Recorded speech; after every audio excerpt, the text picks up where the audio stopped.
মাঠের রাজনীতিতে পেরে না উঠে শিক্ষার্থীদের মন জয় করতে ব্যর্থ হওয়ার পর অনেকেই অনলাইন প্ল্যাটফর্মকে ব্যবহার করে অনেকের বিরুদ্ধে, অনেক সংগঠনের বিরুদ্ধে, ব্যক্তির বিরুদ্ধে প্রোপাগান্ডা করছেন। দীর্ঘদিনের দাবির প্রেক্ষিতে ঢাকা বিশ্ববিদ্যালয় ক্যাম্পাসে একটি নির্বাচন অনুষ্ঠিত হবে এবং আমরা যারা ঢাকা বিশ্ববিদ্যালয় ক্যাম্পাসে ডাকসুর ভোটার, আমরা সবাই একটা জেনারেশন বিলং করি, যে জেনারেশন দীর্ঘদিন যাবৎ তাদের ভোটাধিকার থেকে বঞ্চিত, তাদের গণতান্ত্রিক অধিকার থেকে বঞ্চিত।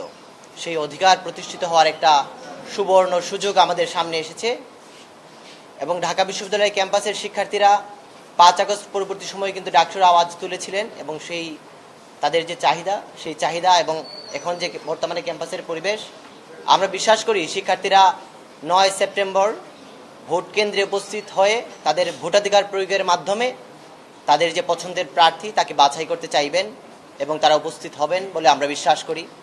কিন্তু তারপরেও আমরা দেখছি মোনালিসা হেভি ফ্লো 15 পিস প্যাকেটের সাথে 8 পিসের একটি প্যাকেট একদম ফ্রি।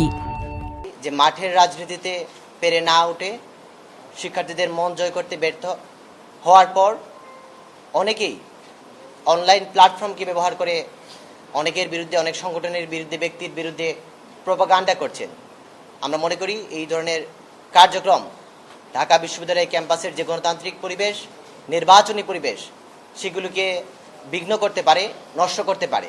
আমরা একাধিকবার বিশ্ববিদ্যালয় প্রশাসনকে এই বিষয়ে অভিযোগ জানিয়েছি এবং আজকেও আমরা তার আপডেট জানতে এসেছিলাম, তাদের সাথে কথা বলেছি। তারা জানিয়েছেন এই বিষয়ে তারা কাজ করছেন, কিন্তু বিভিন্ন নামে বেনামে বিশ্ববিদ্যালয়ের নাম ব্যবহার করে যে গ্রুপগুলো আছে, তার মডারেটর বা অ্যাডমিন যারা আছেন, তারা ক্যাম্পাসের শিক্ষার্থী হওয়ার সত্ত্বেও শিক্ষকদের প্রতি যথেষ্ট সম্মানসূচক আচরণ করছেন না বলে আমাদেরকে নির্বাচন কমিশন জানিয়েছেন এবং সম্পূর্ণই অসহযোগিতা করছেন।